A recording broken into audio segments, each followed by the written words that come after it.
In one corner, we have the incremental update by Sony that brings a better display and a more refined design, but on the other corner, we do have the update by LG that arguably does the same thing but on a larger scale. So which one is worth the space in your pocket? Well, it's Joshua Vergara from Android Authority. What's going on, everybody? And this is the LG G3 versus the Sony Xperia Z2.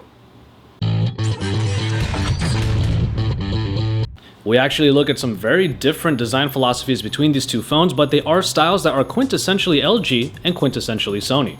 The LG G3 looked like it was going to be made of metal for a while, but instead we have been given a strong polycarbonate that has been treated to have a brushed feel. The result is a material all around the phone that doesn't take to fingerprints too easily and has a slight curve on the back. On the other hand, the very angular design of the Sony Xperia Z2 is flattened on all sides with subtle rounds in the corners, a more refined design choice that eliminated the rigidity of the Xperia Z1. While the dual glass panel construction can get easily smudgy under constant fingerprints, it's still a very attractive build that is pretty much only found on Sony devices.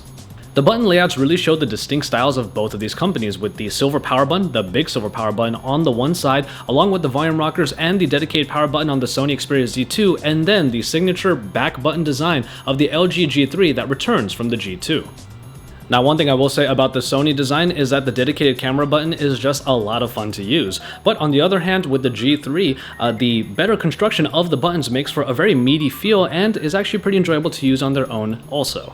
But when we look at the sides, we find the trope of Sony devices due to their penchant for water and dust resistance. The flaps, covering the various ports and slots, basically demean that when closed, this phone can take a dip in the water. LG's construction does not lend itself to water and dust resistance, but it does have a removable back and allows access to the replaceable battery and the micro SD card slot. So while LG continues to really come into its own when it comes to their aesthetic style, Sony sticks to theirs, and it really is the kind of style you only find on Sony Xperia devices. What we do love about the LG flagship is that it brings a large screen to a body that is comparable to the rest of the flagship devices. While the Xperia Z2 is a little bit taller, the G3 manages to only be a modicum wider. Ultimately, the handling experience is similar across the board, with the curve of the G3 helping it feel a little more comfortable and the flatness of the Z2 keeping it easily grippable. Both of these phones are incredibly attractive, sure to turn heads either because of the distinct lines and edges of the Xperia or the unique layout and the curve of the G3. Display quality ultimately comes down to size here, as Sony has finally put a IPS screen on their flagship with a couple of their own signature enhancements. The G3 sticks to LG's IPS construction but blows it up by half an inch. The LG G3 screen is a sight to behold. It manages to be very easy on the eyes despite there being a couple of concessions, what with the warmer tones all around and the slight loss in fidelity at steep viewing angles. But speaking of viewing angles, they used to be very terrible with most Sony offerings before the Z2, which has improved upon in this iteration. Not only are the viewing angles better, the colors are also really nice, with the Live Color LED enhancing the overall color gamut. We like what Sony has done with their display technology, despite all of the crazy names that are associated with it, like Triluminous. Side by side then, we do see a pretty similar color output, though the contrast on the Z2 is just a little bit more defined. Look hard enough and you'll find that the LG G3 is just crisper, providing a little more sharpness due to its 2560 by 1440 resolution in that 5.5-inch screen that yields an incredible 534 pixels per inch. But don't get it twisted, the 1080p 5.2-inch performance of the Z2 is still really great. It's really just a difference that you notice when comparing the two side by side and really looking for it. But you shouldn't notice too much of a difference when it comes to the performance, as both of these phones contain the processing package capable of some really fast work and play. The Snapdragon 801 clocked in at 2.5 GHz backed by the Adreno 330, and in the case of this 32GB variant of the LG G3, 3GB of RAM as opposed to 2 in the Z2. There's no doubt that the interfaces absolutely fly, and loading applications doesn't put either of these phones really ahead. What might be perceived as lag on the part of the overly feature-saturated GUI of the G3 can put off some people, but they come very rarely, and the ability to keep up the speed despite the larger screen should actually be commended. We should say that the Xperia Z2's operating system might prove a little bit more reliable in the speed department solely because it doesn't include all of the heavy features that LG's phone does. After all, when you keep it simple, you keep it fast. But truly, if you aren't just picking nits, you really do have your choice of either of these phones and they will both be blazing fast.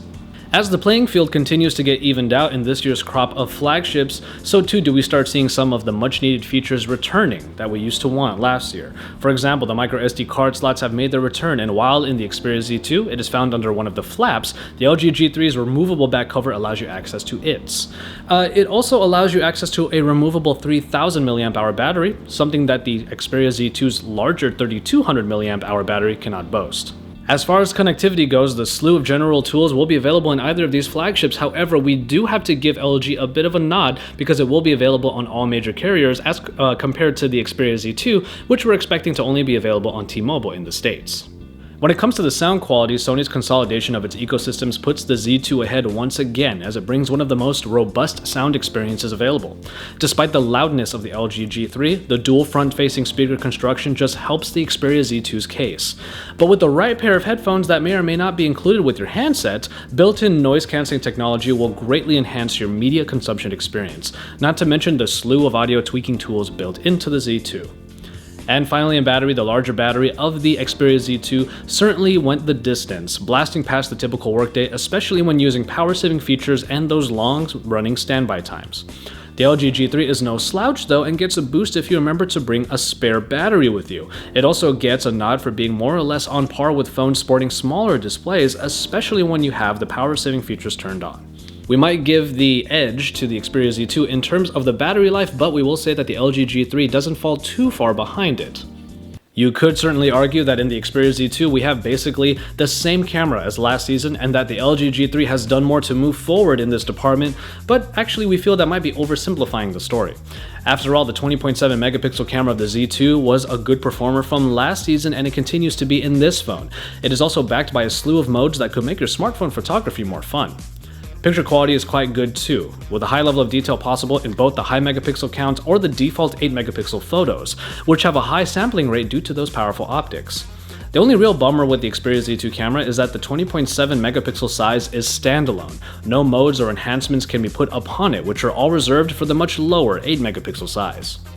On the other hand, we have the LG G3 that has brought some welcome changes from the original G2, mainly a laser focusing system and the enhanced OIS+. The laser focusing system does make a difference, as it is able to create a really fast shutter-to-file speed that makes shooting incredibly fun. OIS Plus does its job well and continues to do so after being introduced in the LG G Pro 2. Pictures from the LG G3 are taken primarily in auto mode, which does figure out the shot settings itself. You aren't given much manual control at all, but the auto mode does happen to do a pretty fine job on its own most of the time. Thus, the speed of the LG G3 camera is probably its marquee feature, but don't get it twisted, the Xperia Z2 is no slouch either. When comparing the pictures, these two performers are actually on a pretty level playing field, with very similar color reproduction across the board. Though the Xperia Z2 yields only 8 megapixel photos by default, the super sampling from the 20.7 total megapixels does yield it a little bit more sharpness all around, though the G3 doesn't fall far behind at all. So, snapping pictures with either of these phones will be a blast, though some people may prefer the level of control that the Xperia Z2 affords its users as opposed to the pretty much fully automatic mode of the G3 that does manage to hold its own quite well, especially in the speed department. And finally, in software, it's a matter of simplicity at various levels, and whether or not you need the slew of tools that are, or maybe aren't, included in either device. We'll start with the LG G3, whose GUI has evolved much since the Optimus days. The look of the new interface does make for a very good update all around, with a flatter look to complement the bright colors. The operating system is more about hiding elements than fundamentally changing them though. For example, the Q-Slide applications that I admittedly have never used are all hidden under another shade in the dropdown. Welcome additions include the dual window, which thankfully makes it onto the larger screen experience, and the smart applications that allow you to cater the keyboard to your liking or get a minimal amount of notifications through a home screen widget. If we never used any of the aforementioned software features though, we'd still be happy with just the knock-on and knock code, which I personally use all the time. On the flip side, we have a much more simplistic Xperia UI, which brings to the Xperia Z2 an Android experience that is closer to stock than most of the competitors' interfaces. You get the home screen layout with the notification dropdown, quick settings, and the app drawer that does have one shade on the side for further control. But after that, multitasking is still done via the recent app screen, though it does come with the small apps that are similar to the Q-Slide apps in the G3, mostly in that I don't ever really use them. After that, the various applications Sony puts into its smartphones return, like the great Walkman and the nice album gallery app. But if you aren't either a fiend for locally stored media or a subscriber to their unlimited streaming service, they may not get much play on your phone.